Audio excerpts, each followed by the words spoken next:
Supreme court पहुंचा हिजाब case.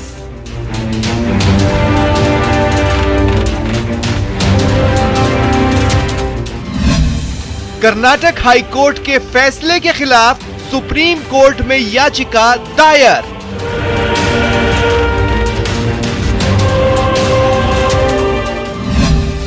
Karnataka high court ने कहा, इस्लाम में हिजाब पहनना अनिवार्य नहीं।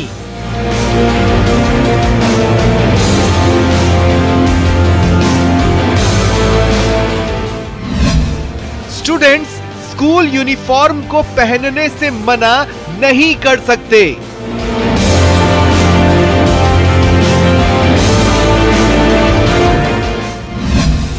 हिजाब पर हाई कोर्ट के फैसले का बीजेपी ने किया स्वागत।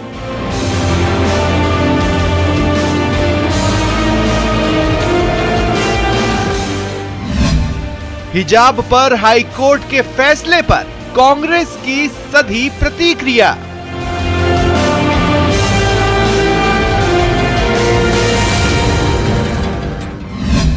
मुस्लिमों की बटी राय।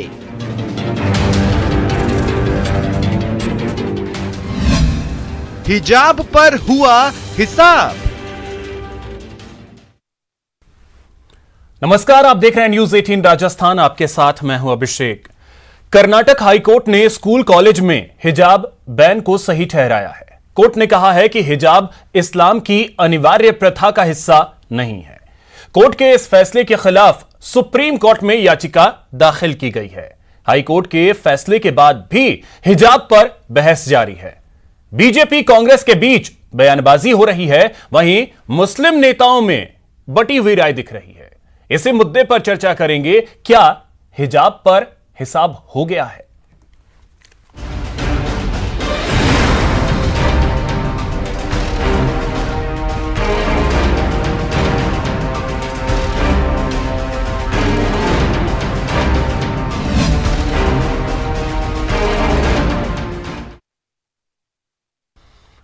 तो चलिए चर्चा इसी पे करेंगे। हमारे साथ एक गेस्ट पैनल है। सबसे पहले परिचय करवा दूं, हमारे साथ जुड़ रहे हैं प्रदीप चतुर्वेदी जी, कांग्रेस नेता हैं। मनीष पारिक जी, बीजेपी नेता हैं।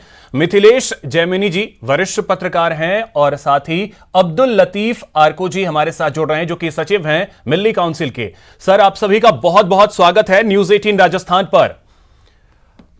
अब्दुल लतीफ जी, सबसे पहले मैं आपके पास आ रहा हूं, आपसे कमेंट चाहूंगा जो हाई कोर्ट का फैसला है उसको लेकर। जी, हाई कोर्ट का जो फैसला है वो हम लोग उसके खिलाफ सुप्रीम कोर्ट चले गए हैं। और हम ये मान के चलते हैं कि ये जो फैसला आया है, हमें पूरी इस बारे में हमारी सबकी ये सोच थी कि ये फैसला इलेक्शन के बाद आएगा और जैसा सरकार चाहती है वैसा आएगा। तो ये गलत है, हमारी निगाह में सही फैसला नहीं है। इसीलिए हम लोगों को हाई कोर्ट जाना पड़ा है। हाई कोर्ट के फैसले को सुप्रीम कोर्ट में चैलेंज करने के लिए जाना पड़ा है और हम उम्मीद करते हैं कि वहाँ से हमें कामयाबी मिलेगी। अब्दुल लतीफ जी, इस फैसले का सरकार से और चुनाव से क्या कनेक्शन? देखिए जी, ये तो जग जाहिर है। अब आपको तो इस तरह के सवाल करने ही हैं। नहीं, क्या जग जाहिर है हमें नहीं पता है। वो आप अगर खुल करके बताएं क्या जग जाहिर है? बीजेपी अपने इलेक्शन में जीतने के लिए तुष्टीकरण का सहारा लेती है। और उन्होंने लास्ट मोमेंट में जब 3 चरण गुजर गए, उसके बाद ये सहारा लिया।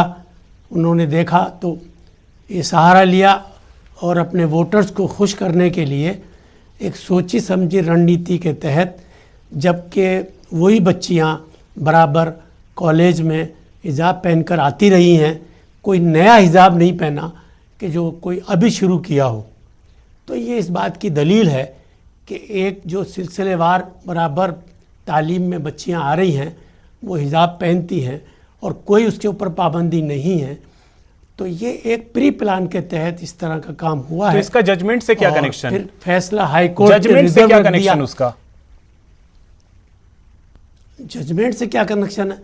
देखिए, जजमेंट तो उसी वक्त आ जाना चाहिए था कि जिस वक्त हाई कोर्ट में ये लगाया था, लेकिन क्यों नहीं आया, इंतज़ार किया इस बात का कि पहले फैसला हो जाने दो, कौन जीतता है कौन हारता है।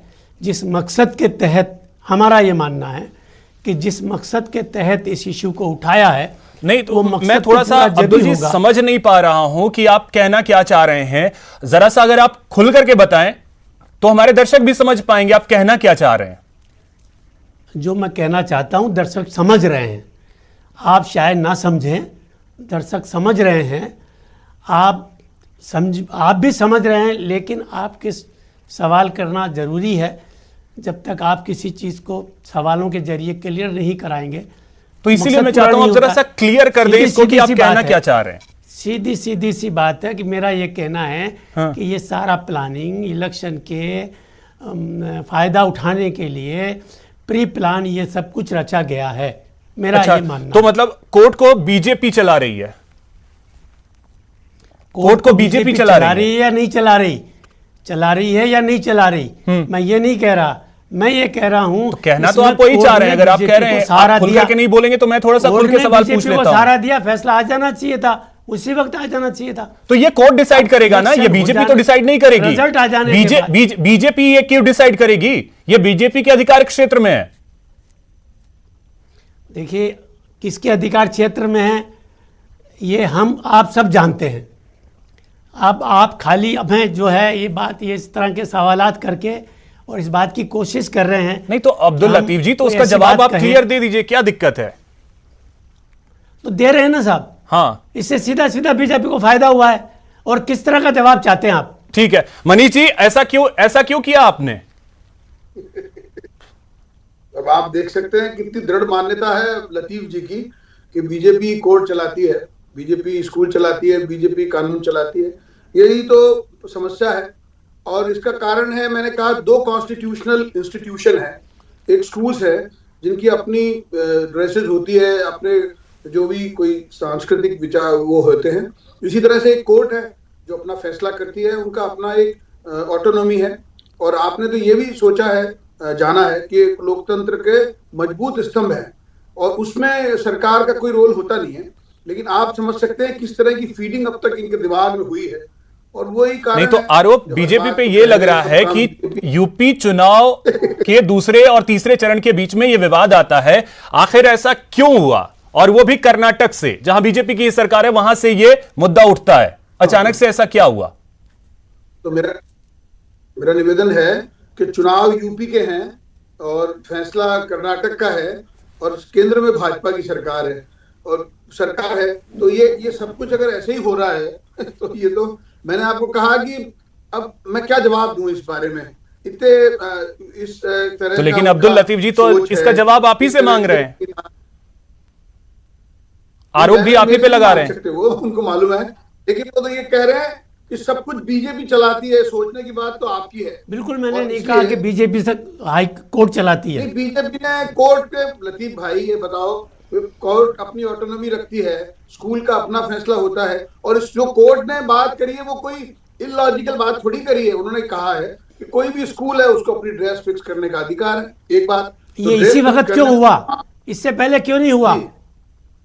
इसका मतलब ये है, वो तो आपको कोर्ट में जाएंगे तो पता पड़ेगा। लेकिन मैं ये कहता हूं जो भी प्रश्न वहां पर सामने रखे जाते हैं वो उन्हीं पर जवाब दिया जाता है। ऐसे नहीं होता है कि वो और सारी बातें करे। लेकिन चलो, मैं ये नहीं कह रहा, मैं ये कह रहा हूं। ठीक है मनीष जी, फिर आता हूं आपके पास। अब प्रदीप जी, एक कमेंट आपसे चाहूंगा। देखिए, कांग्रेस की तरफ से बहुत ही सधी हुई प्रतिक्रिया आ रही है। अब ना तो खुल के कुछ बोला जा रहा है, अब थोड़ा सा बचा भी जा रहा है। देखिए अभिषेक जी, ये जो आज फैसला हाई कोर्ट का कर्नाटक में आया है, उसमें जो फैसला है वो स्कूल को लेकर के है।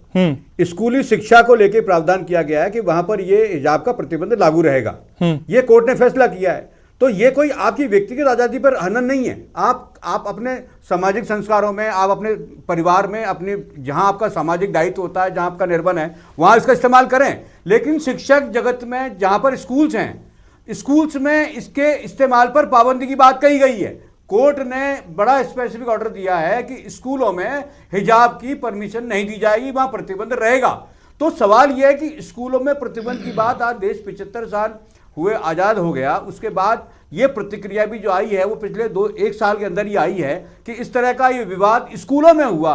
तो मैं समझता हूं कोर्ट ने बहुत सीमित तरीके से अपनी बात कही है और उन्होंने शिक्षा के क्षेत्र में तो कांग्रेस हाईकोर्ट के फैसले का स्वागत करती है। कांग्रेस फैसले का जो हाईकोर्ट का फैसला है उसका स्वागत करती है। सम्मान करते हैं, कोर्ट ने जो फैसला दिया है उसका हम सम्मान करते हैं। कोर्ट ने स्कूल की शिक्षा के संबंध में ये बात कही है कि वहां हिजाब पर प्रतिबंध जारी रहेगा, तो मैं समझता हूं ये उचित है और कांग्रेस इसका समर्थन करती है और कांग्रेस कोर्ट के साथ। ठीक है मिथिलेश जी, अब एक कमेंट मैं आपसे चाहता हूं। देखिए, जब तक कोई फैसला नहीं आता है तब तक हम ये कहते हैं कोर्ट जो भी फैसला देगा हम उसका सम्मान करेंगे, उसका स्वागत करेंगे, जो भी फैसला होगा हम उसे स्वीकार करेंगे। लेकिन जैसे ही फैसला आता है उसके बाद कमेंट्स इस तरीके से आने शुरू होते हैं कि संविधान के हिसाब से कोर्ट चले, संविधान के हिसाब से कोर्ट नहीं चल रहा, हम इस फैसले का सम्मान नहीं करते। मतलब ये आखिर हो क्यों रहा है? देखिए अभिषेक जी, जो भी कोर्ट का फैसला है और उस पर जो भी हम प्रतिक्रिया कर रहे हैं वो दूसरी बात है, लेकिन एक महान शिक्षाविद हुए मॉन्टेसर, जिनके नाम से स्कूलें चलती हैं, उन्होंने लिखा है कि किसी भी इंस्टीट्यूट की जो सिलेबस, करिकुलम और यूनिफॉर्म और जो स्ट्रक्चर है, जो आप उसे एजुकेशन देना चाहते हैं, वो तय करने का पूरी तरह से अधिकार किसी इंस्टीट्यूट के हेड को है या किसी स्टेट को है या किसी कंट्री को है।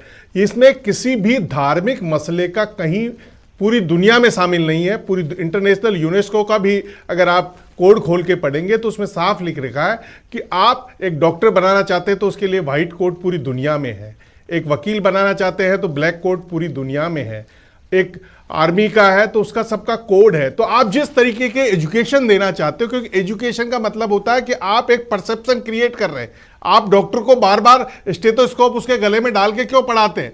कोई स्टेथोस्कोप और व्हाइट कोट से डॉक्टर थोड़ी बनता, पढ़ने से बनता है। लेकिन जो एनवायरमेंट है, जो यूनिफॉर्म होती है, वो माइंड की जो पॉजिटिव वाइब्स होती है उनको क्रिएट करती है। और जो आज कर्नाटक हाईकोर्ट ने फैसला दिया है वो पूरी तरह साइंटिफिकली प्रूव है, साइंटिफिकली तय है कि आप एक बच्चा अगर अलग यूनिफॉर्म पहन के जाएगा तो क्लास में बैठने वाले सारे बच्चों का दिमाग डाइवर्ट होगा। ये लिख रखा है, दुनिया के तमाम शिक्षाविदों ने कह रखा है। अब आप इसको धर्म से जोड़ रहे हैं, वो बच्चों को तो मिथिलेश जी, ये बात तो क्लियर है, हर कोई जानता है कि स्कूल में यूनिफॉर्मिटी क्यों रहती है, हर कोई वहां जानता है, समझता है।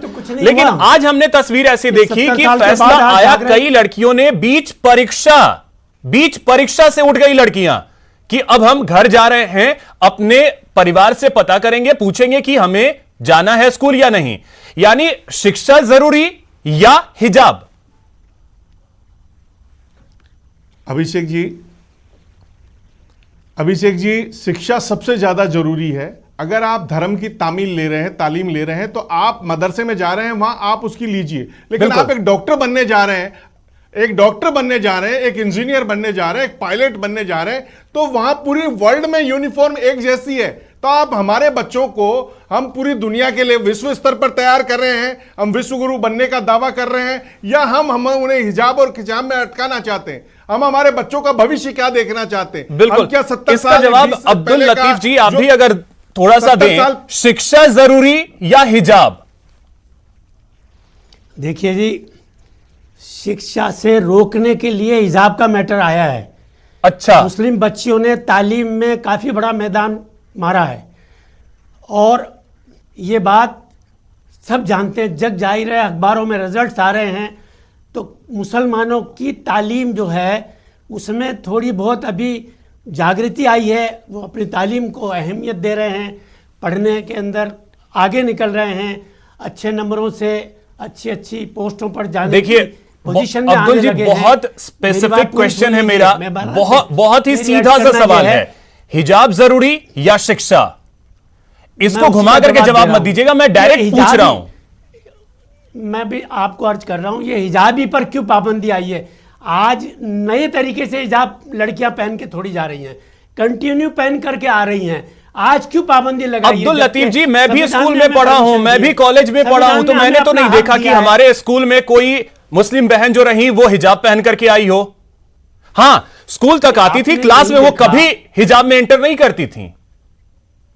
देखिए, अगर नहीं करती थी तो ये पाबंदी क्यों वहाँ जाती थी, हिजाब पहनकर जाती थी, पढ़ती थी, लेकिन अचानक ये एक हिजाब में कभी नहीं, क्लास में हिजाब कभी नहीं दिखा है।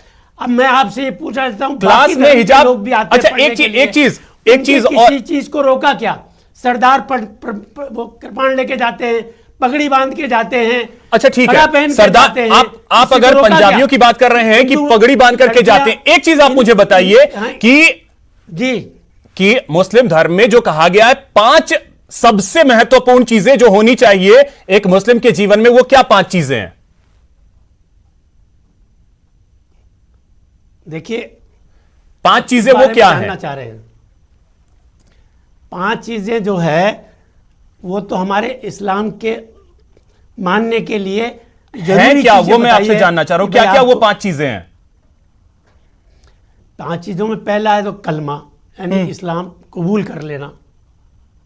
दूसरा, पहला तो उसके अंदर इस्लाम को कबूल करने के लिए कलमा पढ़ना पड़ता है, ईमान, शहादा कहते हैं उसे।